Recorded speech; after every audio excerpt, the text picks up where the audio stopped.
జాలం వెను తిరిగి వస్తుంది కాలం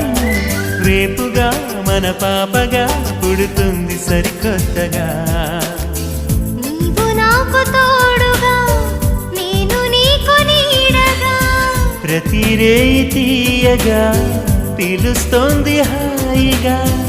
ఇలా ఉండిపోతే చాలుగా